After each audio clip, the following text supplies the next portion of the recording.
Hello guys, स्वागत है आप लोगों का एक और नए व्लॉग में। तो जान सकते हैं कि जेई की प्रिपरेशन चल रही इस टाइम ताबड़तोड़ एकदम।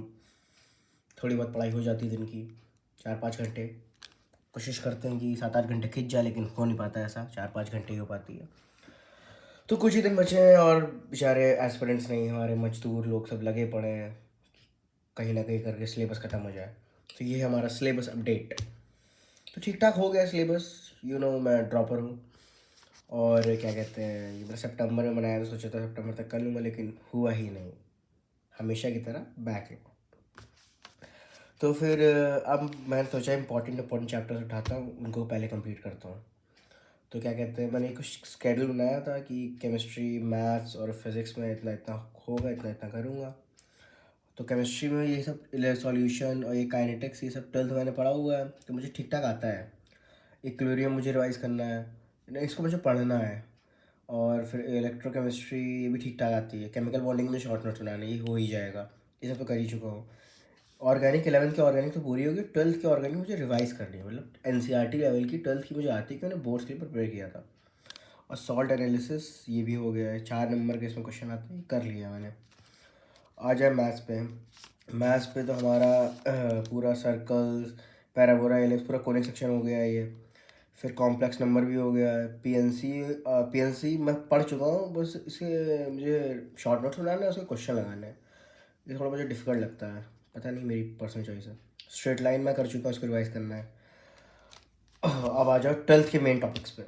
वेक्टर्स, जिससे one of the most question आते हैं, ये मेरा हो गया है। 3D, जो कि मैं अभी पढ़ रहा हूँ, मैंने 27 को चालू किया था और 3D मेरा ठीक ठाक कंप्लीट हो गया है।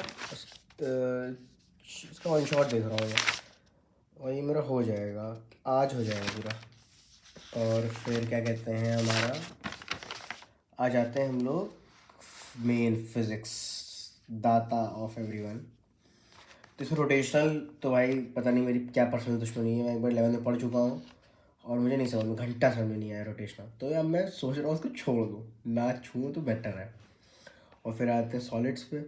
सॉलिड्स में ज़्यादा क्वेश्चंस आते नहीं है, ये ठीक, इसके नोट्स बने हैं, लेकिन मैं इतना डीपली नहीं पढ़ूंगा इसको। फ्लूइड्स पढ़ लूँगा और थर्मल प्रॉपर्टी ऑफ मैटर, ये दोनों ठीक हैं, ये पढ़ लूँगा। ग्रेविटेशन आता है, इसको रिवाइज करना है, ये अच्छे से आता है। और क्या कहते हैं, केटीजी थर्मो के शॉर्ट नोट्स बनाने भी पढ़ चुका हूँ। वेव्स मुझे दोबारा पढ़ना है, मतलब इतने अच्छे से मैंने पढ़ा नहीं था कि 11th का लास्ट चैप्टर था। फिर क्या कहते हैं, एग्ज़ाम चल रहे थे फाइनल, तो मैंने कोचिंग नहीं गया था, ये था सीन। और फिर 12th में हम लोग को रे ऑप्टिक्स करना है अच्छे से। और फिर क्या करना है, इलेक्ट्रोस्टैटिक्स, इसमें one of the most question in दोनों चैप्टर से आते ही हैं, हर साल आते हैं, हर शिफ्ट में आते हैं। तो सोचता हूँ कि कर लूँगा कुछ, ये रे ऑप्टिक्स और इलेक्ट्रोस्टैटिक्स के 5 नवंबर तक कर लूँगा। चलो देखते हैं। फिर आप लोगों को अपडेट दूंगा अब नेक्स्ट व्लॉग में। तब तक के लिए बाय बाय, टाटा and all the best for your JEE preparation.